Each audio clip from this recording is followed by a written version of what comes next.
Doctor, muy buenos días. Salvador, muy buenos días, qué gusto saludarte. Pues también el gusto de saludarlo.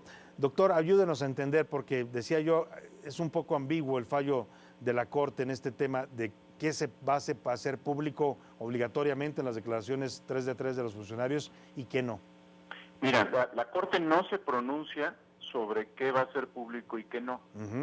Lo que votó la Corte el día martes, con una votación dividida, porque hay una amplia resistencia, incluso dentro de la Corte, a la publicidad de las declaraciones, lo que votó la Corte es que es constitucional la ley aprobada por el Congreso el año pasado y que entra en vigor a mediados de julio. Eso es lo que está resolviendo la Corte.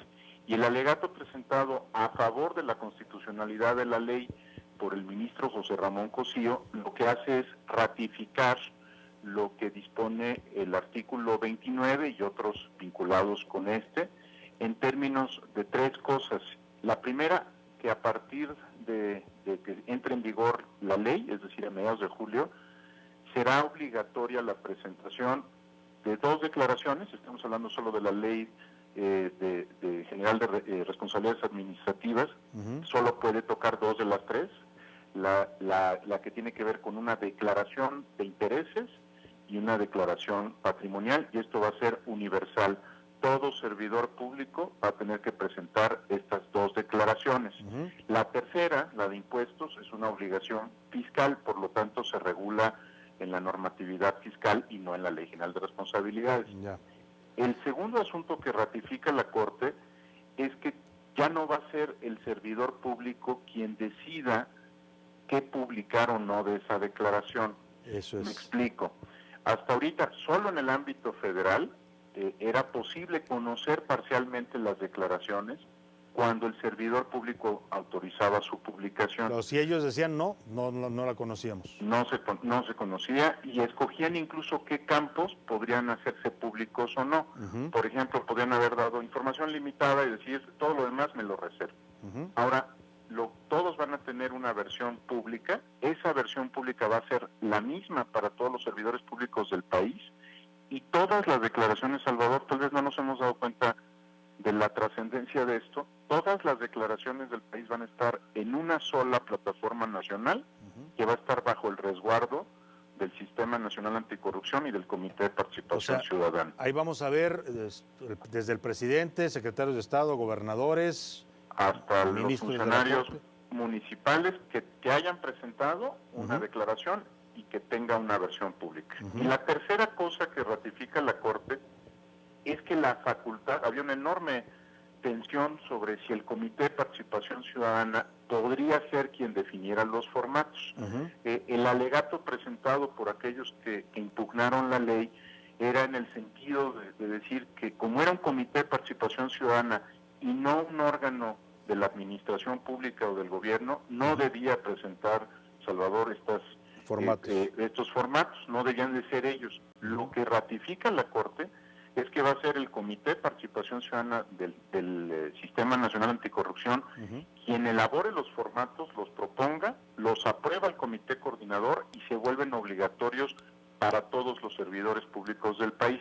Esos formatos, y ahí respondo ahora sí a la pregunta, esos formatos son los que van a determinar qué es público y qué no es público bajo dos criterios. El de máxima publicidad, pero también, que eso es lo que reiteró la Corte, lo que dispone el artículo 6 y el 16 en materia de privacidad, ¿no?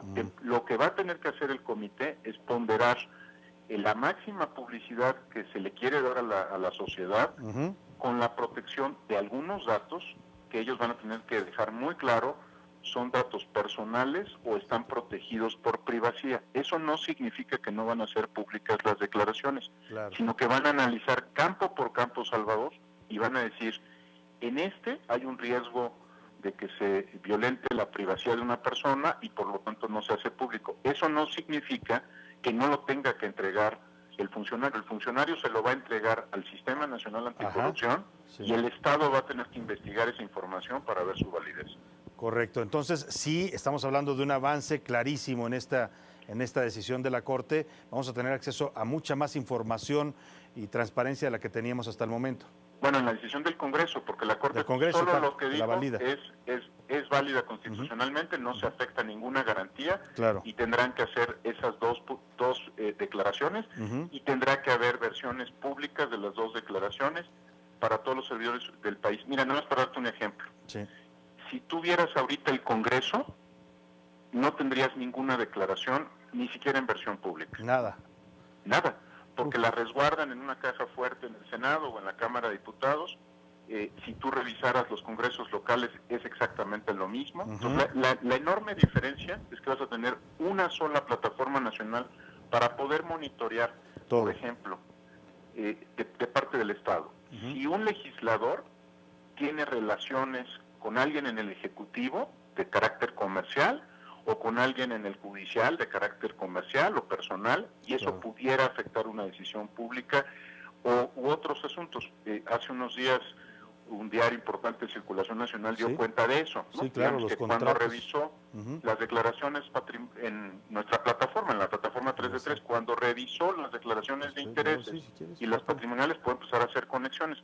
Ahora eso se va a poder hacer para todo servidor público en el país. Buen día, Eduardo. Selene Ávila, ¿qué tal? ¿Cómo estás, Selene? Muy buenos días. Bien, gracias, qué gusto irte. ¿Cuáles serían las consecuencias de quienes desacaten, incumplan o hagan una especie de gatopardismo? Porque ahorita uno ingresa a la plataforma y ponen lo que quieren. Ahora ya lo explicas muy bien, cuando tengan este formato que va a ser único, es mucho más difícil que escondan ahí la información, pero siempre hay estas tentaciones y estas regresiones a querer ahí maquillar. ¿Qué va a pasar si cachan a alguien que ha falseado, que ha puesto información incompleta, que no declaró su conflicto de interés y después sale? ¿Qué consecuencias puede haber? Mira, Selene, la diferencia entre lo que habíamos hecho desde 2015 y hasta ahora desde la sociedad civil, cuando pusimos la plataforma a disposición del público, y lo que va a ocurrir ahora, es que la plataforma que nosotros planteamos era una plataforma, primero, voluntaria, Selene, ¿no? No estaban obligados los servidores públicos a presentarla. Han sido los que se han animado a hacerlo, los que han puesto la información ahí. Segundo, nosotros nos regimos por el derecho privado, es decir, no tenemos facultades de investigación ni podemos actuar como Ministerio Público sobre las declaraciones presentadas. Lo que hacemos es facilitar que ustedes, los medios y la opinión pública conozcan esa información y se puedan contrastar contra departamentos fuera del país o contra propiedades que se conocen, pero eso es todavía en el ámbito del derecho privado. La gran diferencia de lo que ocurrió el año pasado al aprobarse la ley que va a entrar en vigor en julio es que si uno miente en una declaración patrimonial del Estado o si uno miente en una declaración de intereses del Estado, es sujeto de dos tipos de responsabilidades. Primero, administrativas, si las omisiones o las mentiras planteadas ahí pues constituyen solamente un delito, un asunto de carácter administrativo, pero también penales. ¿Eso qué quiere decir? Que se podría procesar penalmente al servidor público que con intención haya omitido información, ocultado propiedades o no las haya declarado. ¿Qué pasaba antes, Selene? Que las declaraciones patrimoniales se entregaban, pero nadie las revisaba, ¿no? Nadie estaba haciendo un análisis minucioso. Ahora se van a tomar las bases de datos, se van a cruzar con otros, mediante algoritmos, con otras que están en poder del Estado, por ejemplo, las que tiene el Servicio de Administración Tributaria, y si el servidor público mintió, pues está incurriendo en responsabilidades administrativas e incluso penales. Podría ser el caso en el que algún servidor público fuera a prisión, no por tener una propiedad irregular, sino por haberle mentido al Estado. Por falsear información. Estamos indudablemente entonces ante avances que van caminando lentamente todavía, pero van caminando y vamos a hacer... Lentamente, Salvador, lo dices muy bien. Sí. Pues sí, pero van caminando finalmente. Eduardo Bojorquez, director ejecutivo de Transparencia Mexicana, muchas gracias por explicarnos este tema. Gracias a ustedes, gracias, Selene. Muy buenos días.